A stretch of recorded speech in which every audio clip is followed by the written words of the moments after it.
Alors, du coup, pendant cette séance, donc votre micro et votre caméra sont actuellement fermés. Le clavardage est également désactivé afin de limiter les canaux de communication. Donc, si vous avez des questions, n'hésitez pas à passer par l'outil Q&R. Et ma collègue Bianca prendra le temps, qui a la technique, prendra le temps pour répondre à vos questions. Sinon, à la fin de cet atelier, je dirais les questions seront en micro ouvert. Donc, on prendra le temps de répondre à des questions s'il y en a ou à préciser des choses s'il y en a ou à ouvrir des discussions. Et ma caméra sera également éteinte pour juste que la concentration soit vraiment juste sur ce qu'on présente. Donc, je la réactiverai quand on n'aura plus besoin de présenter le site web. Et il n'y aura pas de slide pendant la présentation du site web. Ça va être un partage d'écran où on ira ensemble naviguer sur la plateforme d'Alphanumérique. Alors, à travers le webinaire, c'est ça, on va faire un rappel du projet alphanumérique et de ce qu'on attend de vous.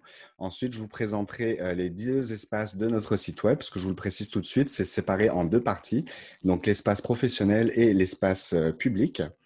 Et on vous présentera dedans les différentes ressources qu'on peut trouver, puis les différents outils qu'on peut y trouver également. Et enfin, je vous parlerai aussi de nos activités en ligne sur inscription. Alors, juste regarder si j'ai pas de message. Non, c'est bon. Alors, le projet Alphanumérique, c'est un projet qui est d'envergure nationale et en fait qui sera déployé jusqu'en mars 2022 et qui est destiné à toute la francophonie canadienne. Alors, il s'adresse principalement aux publics les plus concernés par le fossé numérique, comme les personnes aînées, les personnes en situation de handicap, les personnes à faible revenu ou celles qui vivent en milieu rural. Et bien sûr, ça, c'est une liste non exhaustive. Alors, je regarde juste les messages. Donc oui, comme le précise ma collègue Bianca, cette activité est également sous-titrée grâce à notre sténotypiste, excusez-moi, Madame Nathalie Gagné. Donc il y a le lien qui vous a été partagé directement dans le clavardage. Alors, les objectifs du projet alphanumérique, on souhaite en fait contribuer à réduire les inégalités numériques au sein de la population en enseignant les compétences numériques de base. Alors, la finalité de tout ce qu'on met en place, ça va être de positionner les bibliothèques et les organismes communautaires, donc vous, comme acteurs majeurs en matière de littératie numérique, en outillant en outillant les personnels et en faisant des agents multiplicateurs. Alors, qu'est-ce qu'on entend par agent multiplicateur? C'est que vous deveniez des acteurs du projet alphanumérique en utilisant nos ressources et nos outils, bien évidemment. Et du coup, en fait, on compte sur vous pour poursuivre la mission du projet. Alors, pour remplir ces objectifs, on propose 2 axes qui sont 2 volets de formation. Donc, ça va être les formations professionnelles, donc qui se donnaient avant la pandémie et la situation Covid-19, qui se donnaient en présentiel au sein de vos structures, donc dans les bibliothèques ou dans les organismes communautaires. Et maintenant, ça correspond en fait au webinaire que vous suivez actuellement, donc le 1, le 2 et le 3. Ensuite, on avait le volet aussi de formation d'activités publiques, qui sont en fait des ateliers de formation aux compétences de base en littératie numérique et sur place. Donc ça, évidemment, c'était avant la situation Covid, dans les bibliothèques et les organismes communautaires, et qui étaient redonnés par l'équipe alphanumérique, mais qui pouvaient aussi être redonnés par vous en tant que structure. Après, comme on l'a précisé, avec la situation sanitaire actuelle, on a dû faire un travail de réadaptation de notre formation professionnelle et pour le mettre en format numérique, donc en webinaire. Et le même travail a été fait aussi pour les activités pour les publics. Et depuis le 10 septembre, si je ne dis pas de bêtises, on fait des activités en ligne pour les publics. Alors, excusez-moi. Alors, on a dégagé différentes raisons qui devraient vous inciter à utiliser nos outils et nos ressources. Alors, ces différentes raisons sont, par exemple, que cela va vous permettre de vous tenir informé aussi, d'utiliser le site web aussi, excusez. Donc, ça va vous permettre de vous tenir informé de l'évolution du projet alphanumérique et de toutes les mesures qui sont mises en place pour répondre au projet et pour le déployer. Vous allez pouvoir, depuis le site web, vous inscrire à nos formations professionnelles. Depuis le site web, vous avez aussi la possibilité de consulter et d'obtenir des outils ainsi que des ressources gratuites. Enfin, en fait, toutes ces ressources sont gratuites pour vous accompagner, pour vous aider à accompagner, excusez-moi, vos publics dans leur apprentissage. Et vous avez aussi la possibilité d'obtenir des outils en ligne qui sont téléchargeables et eux aussi gratuits pour promouvoir les activités dans vos structures, donc dans les bibliothèques ou les organismes communautaires, dans le cadre du projet Alpha Numérique. Et en fait, tout ça, c'est relié par la seule et même conviction, c'est de participer collectivement à l'inclusion numérique. Alors, maintenant qu'on a précisé, reprécisé c'était quoi le projet alphanumérique, on va brièvement regarder la configuration requise pour naviguer sur notre plateforme. Donc, ce n'est pas très compliqué. Ça fonctionne, notre site web fonctionne avec les quatre principaux navigateurs web qui sont Edge de Windows, Safari d'Apple, ensuite le Google Chrome de Google et Mozilla Firefox. Alors, juste un petit point à préciser, et pour chacun de ces navigateurs, il faut juste vous assurer que la dernière mise à jour a bien été installée. Comme ça, il n'y aura pas de bug ou de lag sur l'utilisation des outils en ligne ou la circulation sur la plateforme. Et un petit point à préciser quand même, en ce qui concerne un potentiel retour des activités publiques au sein de vos structures, il n'y a pas forcément beaucoup d'accès aux postes informatiques pour les publics, mais quand même, assurez-vous qu'ils soient configurés de la même manière afin d'assurer une égalité d'accès à nos ressources et nos outils. Donc, c'est un petit truc à vérifier à chaque fois, juste s'assurer que tous les postes informatiques qui sont offerts dans un retour potentiel en présentiel que toutes soient vraiment configurées de la même manière. Alors, comme j'ai précisé dans l'introduction, notre site web se divise donc en deux sections bien distinctes. Donc déjà, l'espace professionnel et l'espace public. Alors, un point à préciser quand même, qui n'est pas négligeable, que cela soit pour l'un ou pour l'autre, il n'y a pas besoin de créer un compte ni de s'identifier. Donc, toutes les ressources, elles sont accessibles par toutes, par tous et gratuitement et en open source. Donc, ça répond en fait à un des objectifs premiers du projet alphanumérique, c'est-à-dire autonomiser l'apprentissage. Alors, je vais couper le partage d'écran des slides et là, on va aller sur le site web. Alors, quand on arrive sur l'espace professionnel, un petit point à préciser, le site est maintenant, pendant un moment, le site avait été pas bien référencé dans le moteur de recherche, mais maintenant, en tapant alphanumérique sur Google, il me semble que ça arrive. Le premier résultat, c'est sur la page de BiblioPresto, et le deuxième ou troisième résultat, c'est le site web alphanumérique. Alors, donc, l'espace pro, comme on en a parlé tout à l'heure, il est destiné aux professionnels des bibliothèques et des organismes communautaires. Donc, quand on arrive dessus, on arrive sur la page d'accueil qui se divise en deux parties. Donc, la partie supérieure ici que vous pouvez voir avec tout le menu, avec les différentes sections de l'espace professionnel, notamment le bouton pour s'inscrire à la formation professionnelle. Et si la deuxième partie, excusez-moi, la partie centrale qu'on défile jusqu'en bas, et en fait, où les dites sections sont plus détaillées afin de favoriser un accès rapide à la ressource ou à l'outil désiré. On peut notamment voir les nouvelles ressources qui ont été ajoutées ou, en descendant plus bas, les dernières nouvelles qui ont été ajoutées en ce qui concerne la littératie numérique en général ou bien le projet Alpha numérique. Alors, depuis le menu tout en haut, ici, donc, vous avez accès à la section Nos formations, où vous allez trouver toutes les informations sur nos journées de formation aux concepts et techniques d'accompagnement en littératie numérique, ainsi que sur nos journées de rencontres régionales. Alors, c'est tout ça ici, les journées de formation du personnel. Donc, la première,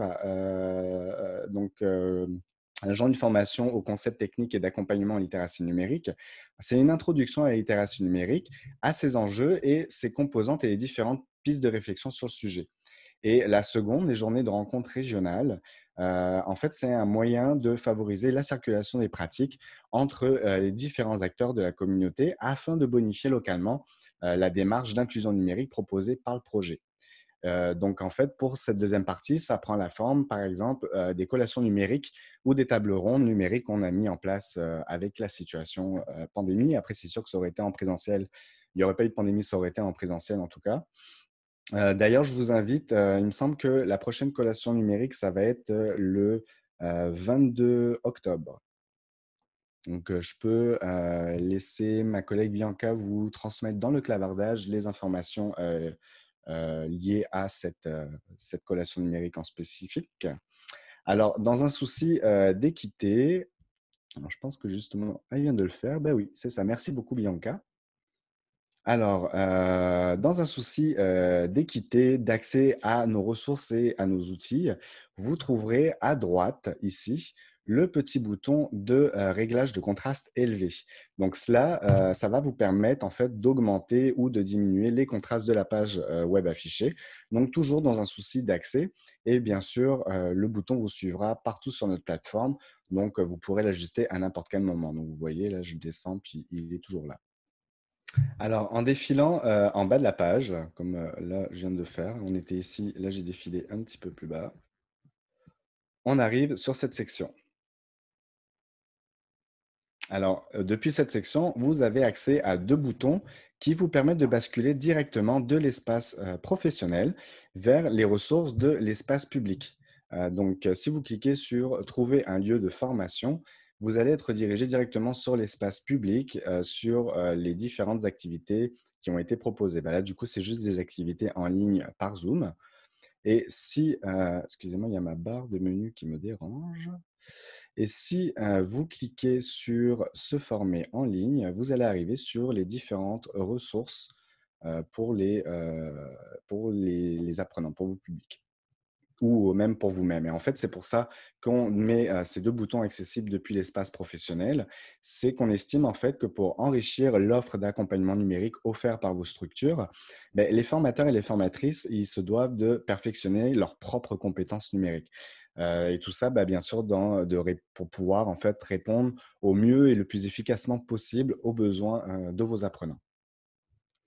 Donc, dans la section ressources et outils, on arrive ici. Donc, on met également à votre disposition depuis l'espace pro différentes ressources clés en main, gratuites, consultables, imprimables et adaptables en fonction de vos besoins, mais aussi adaptables en fonction des besoins de vos apprenants. Donc, à partir de ces ressources, vous pourrez soutenir vos publics dans leur apprentissage des compétences numériques essentielles. Donc, ces ressources sont en général séparées en deux niveaux distincts, le niveau débutant et le niveau initié. Alors, on entend par débutant les personnes qui n'ont aucune compétence numérique. Donc ici, on parle d'une personne qui ne possède aucun des outils culturels ni linguistiques pour s'orienter dans l'espace numérique. Et enfin, quand on parle de personnes initiées dans le projet alphanumérique, cela concerne les personnes qui ont déjà acquis ces différents concepts et qui souhaitent développer leurs compétences et leur autonomie, que ce soit leur autonomie d'apprentissage ou l'autonomie de circulation dans l'univers numérique, dans l'espace numérique. Alors, ces ressources et ces outils sont classés par dossier thématique qu'on retrouve ici à l'écran et qui contiennent chacun divers ateliers et qui sont propres à sa thématique. Donc, dans chacun des ateliers, vous trouverez plusieurs éléments qui seront nécessaires pour la tenue de votre atelier. Alors là, on va faire une petite visite rapide. Donc, on va aller dans l'ordinateur. Et là, on voit qu'on a différents, donc comment utiliser la clé USB, etc., etc. Nous, on va cliquer sur comment organiser des dossiers et ses fichiers. Alors, quand on arrive sur cette page, on défile un petit peu vers le bas et là, vous avez toutes les ressources qui vous sont accessibles pour la tenue de votre cours. Donc, à savoir, en premier lieu et le plus important, votre trame d'animation. Excusez-moi. Donc, ça, en fait, ça prend cette forme-là. Et c'est votre support. Donc, c'est l'outil dont l'animateur ou l'animatrice se servira pendant toute la tenue de son atelier afin de faciliter la transmission et l'assimilation d'informations. Donc, cette trame s'utilise de pair avec le cours interactif pour accompagner vos publics. Et en effet, si on regarde bien, la trame, en fait, c'est l'équivalent de votre plan de cours. Donc là, vous avez les grandes parties de votre plan avec les sous-parties au final, ce qui doit être traité dans chaque partie avec des guidances, puis des durées pour les exercices, pour les activités, est-ce qu'il y a l'interactivité, combien de temps ça doit durer, etc. Donc ça, c'est vraiment votre plan d'atelier avec toutes les actions que vous devez apposer avec votre apprenant ou votre apprenante. Ensuite, vous avez le cours interactif qui, lui, est à projeter. Donc, lui, il contient tout le contenu pédagogique destiné à l'apprenant. Alors, il doit être projeté si c'est en présentiel. Dans le cas de la situation actuelle, ça va être principalement depuis un ordinateur, donc en autonomie. Et donc là, il n'y a pas besoin de le projeter. Mais dans l'idéal où il y a un retour en présentiel, ce cours, il doit être projeté à vos apprenants et l'animateur ou l'animatrice doit utiliser sa trame d'animation pour pouvoir suivre. Parce que vous voyez ici, à gauche, on voit le menu, enfin le plan final du cours interactif. Et c'est exactement le même plan qu'on retrouve sur la trame d'animation. Sauf que dans le cours interactif, dans chaque développement de partie, ça va être les exercices avec des questions interactives. Et dans le plan, la trame d'animation, excusez-moi, ça va être des guidances pour l'animateur. Ensuite, vous avez la fiche résumée. Donc, celle-ci, elle prend un peu la forme de la trame d'animation et elle condense l'ensemble des informations clés qui doivent ressortir de l'atelier qui aura été donné. Alors, l'apprenant pourra retrouver des informations essentielles qu'il ou elle pourrait avoir du mal à retenir sur le long terme. Donc, cette fiche, elle est à remettre impérativement à la fin de chaque atelier. Comme ça lui fait un mémo note en cas d'oubli. Alors un autre outil qui est très, appréciable, et j'espère apprécié, c'est la trame d'animation personnalisable. Mince, j'ai cliqué dessus, mais, alors, donc la trame d'animation personnalisable, en fait, je ne vais pas cliquer dessus parce que comme vous avez vu, ça m'a téléchargé un fichier. Donc en fait, c'est la même que votre trame d'animation qui se trouve juste ici. Sauf que là, en cliquant sur la trame d'animation personnalisable, vous allez télécharger un fichier sur votre ordinateur au format .pptx.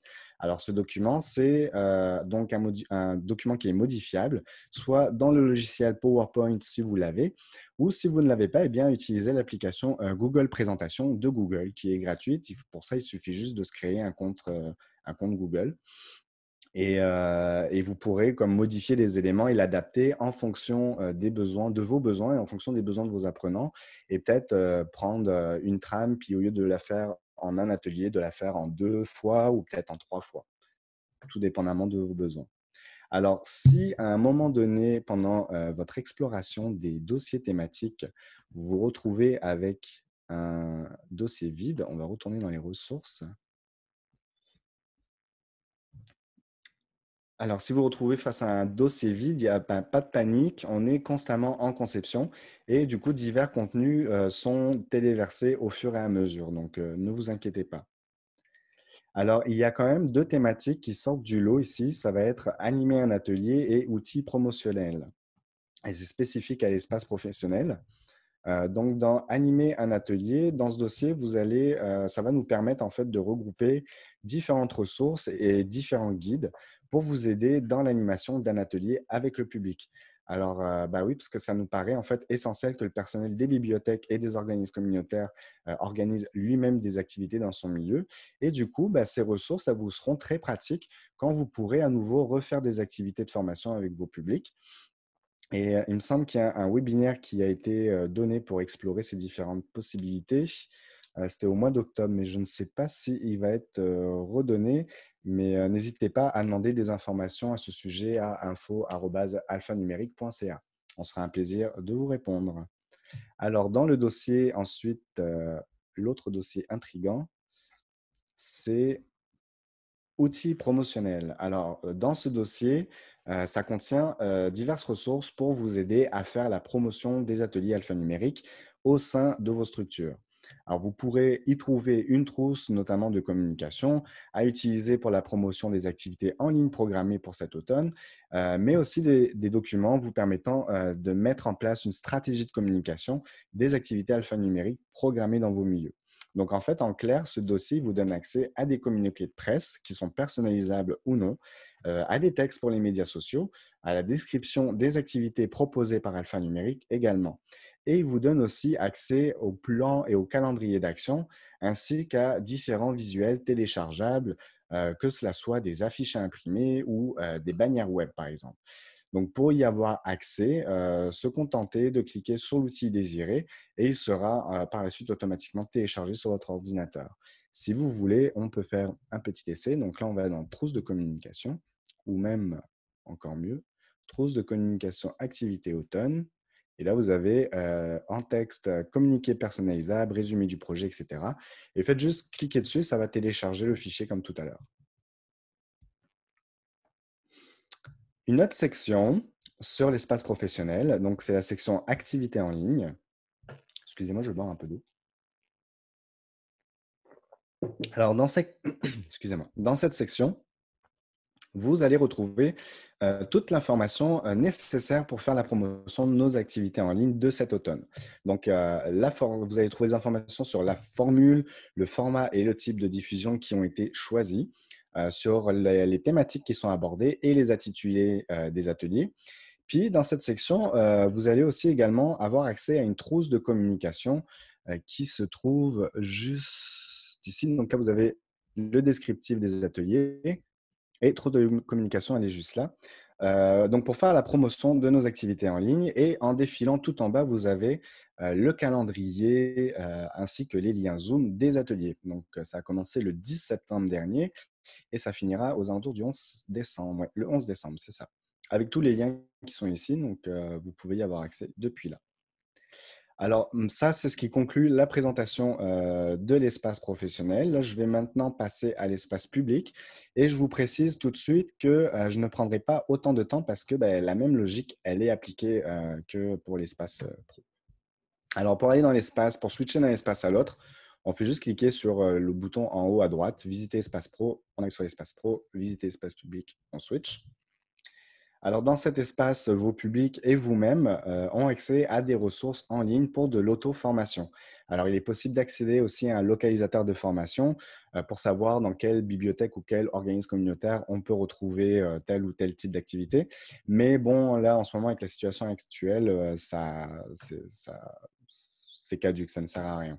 Alors, quand on clique sur l'espace public, on arrive sur la page d'accueil, pareil que l'espace pro, divisé en deux avec le haut et le centre. Donc, le haut, le menu, avec le bouton de contraste élevé qui va vous suivre tout le long, et aussi un centre de page qui centralise l'ensemble des sections du site web. Et pareil, même logique pour accéder plus rapidement et plus efficacement à l'outil ou à la ressource désirée.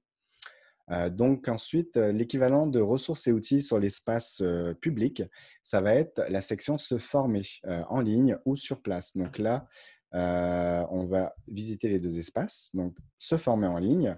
Ici, vos publics ils vont trouver des ressources qui sont classées par thématique, comme dans l'espace professionnel, à la seule différence que dans les dossiers thématiques, quand on clique par exemple sur le même cours que tout à l'heure, comment organiser ces dossiers et ces fichiers, ben, et les publics vont juste trouver les cours interactifs, parce qu'au final, c'est de l'auto-formation, fait qu'on a juste besoin de ça.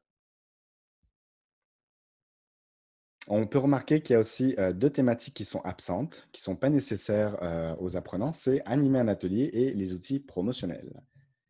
Ensuite, si on clique sur se former sur place, on arrive sur cette section.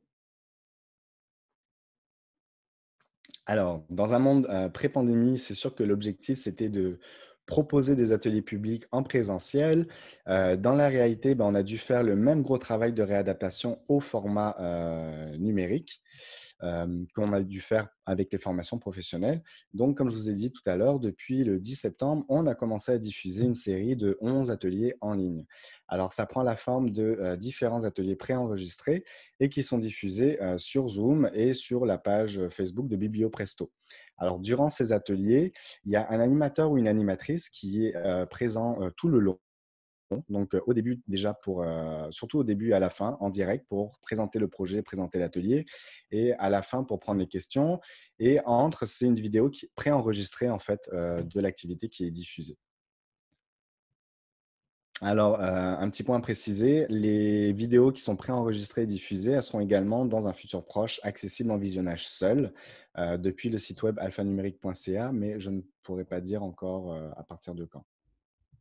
Alors, les différentes thématiques qui sont abordées dans ces activités en ligne, il y en a cinq, oui, c'est ça. Donc, la sécurité en ligne, la citoyenneté numérique, éthique et réseaux sociaux, la tablette et les fausses nouvelles.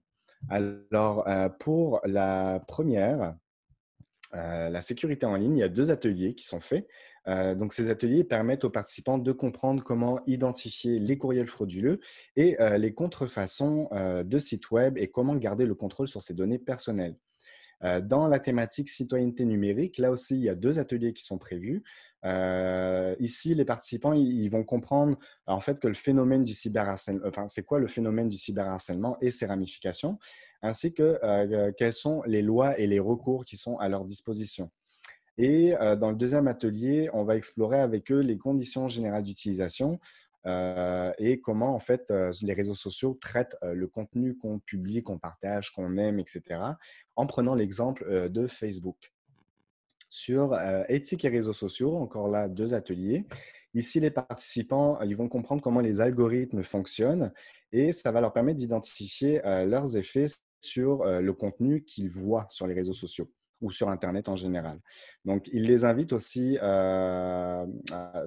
ces ateliers va les inviter aussi à explorer la responsabilité de chacun dans l'utilisation des réseaux sociaux, que cela soit dans un contexte personnel, professionnel et dans une dynamique aussi plus d'émancipation citoyenne. Comment on fait pour repenser un petit peu tout ça? Ensuite, sur les ateliers sur les tablettes, là, il y en aura quatre. Alors ici, ça va permettre aux participants de comprendre comment les paramètres, les applications et autres ressources qu'offrent les tablettes d'Apple et de Google fonctionnent. Et enfin, les fausses nouvelles, il va y avoir un atelier, enfin, il y a un atelier de prévu. C'est le mercredi à 19 heures en général avec Monsieur Pascal Lapointe, qui est chef de rédaction à l'agence Science Presse. Alors, dans ce cours, ça va permettre aux participants de comprendre qu'ils peuvent contribuer eux aussi à réduire la quantité de fausses nouvelles en circulation et à apprendre à leurs proches comment jouer ce rôle à leur tour également. Donc, comme j'ai dit, cet atelier, il est co-animé avec un journaliste de la Fédération professionnelle des journalistes du Québec, donc Monsieur Pascal Lapointe. Et ça, c'est tous les mercredis à 19 heures. Donc, la pandémie et le passage total au numérique a restreint forcément notre capacité à rejoindre l'ensemble des publics touchés par les fossés numériques. Donc, c'est pour ça que les ateliers proposés ne s'adressent qu'aux personnes initiées. Cela dit, il y a quand même deux ateliers qui restent accessibles à tout niveau. C'est dans le contenu qui est proposé. Après, c'est sûr que il faut passer par Zoom pour pouvoir y avoir accès. Donc, c'est mon contenu en ligne m'appartient-il. Donc là, c'est l'atelier sur Facebook, les conditions générales d'utilisation, etc. Et le deuxième atelier, c'est combattre la désinformation en temps de pandémie, qui là aussi est accessible pour tout le monde dans le contenu qui est abordé. Alors, les ateliers, comme ça a été précisé, ils sont diffusés simultanément sur la plateforme de Zoom et sur la page Facebook de BiblioPresto. Alors, prendre note quand même que les activités, elles sont gratuites. Et sinon, si vous voulez avoir comme plus de détails pour obtenir les liens de diffusion Zoom, etc., allez sur notre site web alphanumérique.ca, n'hésitez pas. Dans la section pro, ça va être dans activités en ligne. Il faut défiler la page vers le bas pour voir tous les liens Zoom affichés. Et sinon, dans la section publique, ça va être dans se former en ligne. Non, sur place, excusez-moi, se former sur place. Et vous allez tomber sur ce petit localisateur de formation, mais en fait, qui est la programmation des activités qui s'en viennent. Donc là, on voit ce mercredi combattre la désinformation en temps de pandémie, donc demain. Et le lendemain, on a les réseaux sociaux, comprendre les algorithmes et leurs effets. Alors, à propos d'un potentiel retour des activités publiques en présentiel, bon, même si on ne sait vraiment pas quand est-ce que ça se fera, on ne sait pas vraiment à l'avance ce que vous aurez potentiellement décidé d'organiser dans vos structures. Donc, on a décidé de vous laisser gérer un peu les inscriptions à ce niveau-là. Donc, si vous communiquez avec nous pour référencer vos activités programmées, un hyperlien vers la page événement de votre site web sera disponible pour vos publics dans la page de description de l'atelier. Et cela, ils vont le trouver directement dans la page Se former sur place du site web Alphanumérique directement. Alors là, quatrième partie, on va parler des activités en ligne, ça va être court. On va parler des activités en ligne sur inscription. Alors, ça, c'est en fait les activités, bah, comme vous avez vu, on fait des activités préenregistrées qu'on diffuse sur Zoom et sur Facebook depuis le mois de septembre jusqu'au mois de décembre. Et en fait, on propose aux bibliothèques et aux organismes communautaires, donc on vous propose de nous contacter pour programmer une activité de groupe avec inscription. Donc, ce serait les mêmes thématiques, les mêmes contenus qui seraient proposés, sauf que là, ce ne sera pas du pré-enregistré, ce sera du direct avec caméra, micro ouvert pour l'animateur ou l'animatrice, comme là pour le webinaire, admettons, et avec vraiment des questions-réponses à la fin de l'atelier. Et en ce moment, on en fait un à tous les vendredis et ça a été organisé avec les réseaux de bibliothèques de Montréal qui avaient comme des activités déjà pour un public en particulier, donc les personnes aînées. Donc là, on a différents ateliers qui sont programmés chaque vendredi. On a donné le premier ce vendredi, enfin vendredi dernier, et c'était sur la sécurité en ligne, comment reconnaître et se protéger de l'hameçonnage. Donc là, pendant que je faisais la présentation, bah, j'ai été en direct tout le long. Il y avait des diapositives qui circulaient. Et je présentais, c'est ça, tout ça à l'atelier. Et à chaque partie, je prenais un peu le pouls de la salle pour voir s'il y avait des questions, des précisions, s'il y avait des choses qui n'avaient pas été claires et tout ça, pour pas se retrouver surchargé à la fin de questions. Parce qu'il y avait quand même 18 participants. Et bien sûr, cette animation, elle se fait en collaboration avec le réseau Bibliothèque Montréal.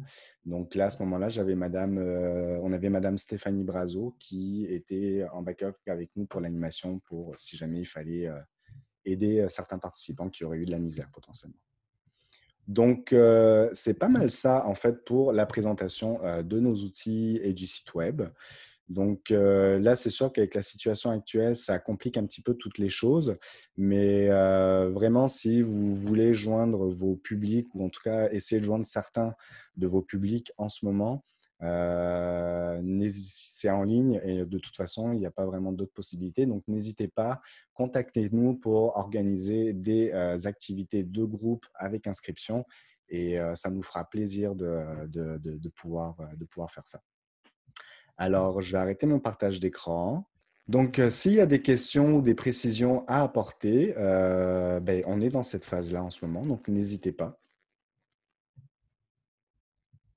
Si j'ai pas été clair, même si vous voulez partager votre expérience, qu'est-ce que vous mettez en place actuellement dans vos structures respectives, s'il y a quelqu'un qui veut prendre la parole, c'est aussi possible. Alors, comme on vous l'a dit pendant la présentation de ce webinaire, n'hésitez pas à aller sur l'espace public et à vous amuser avec les différents cours interactifs qu'on propose au public, euh,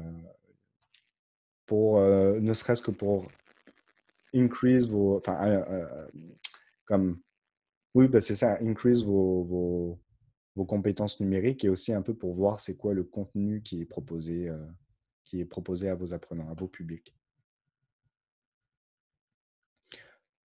Bon, ben, je vois que je n'ai pas de questions. Ben, ça fait plaisir. Merci, Madame Robitaille. Content de lire que ça vous a plu. Puis s'il y a des questions, des choses à apporter de plus, des questions qui viennent après qu'on ait fini l'atelier, n'hésitez pas à nous contacter à info@alphanumérique.ca, info@alphanumérique.ca, et on se fera un plaisir de vous répondre, puis aussi pour organiser des activités. N'hésitez pas à nous contacter. Sur ce, ben, je pense que c'est là qu'on va finir cette présentation. Donc, je vous remercie à toutes et à tous d'avoir participé. Et n'oubliez pas de remplir le formulaire de rétroaction si vous avez le temps. Et je vous souhaite une belle journée et une belle semaine.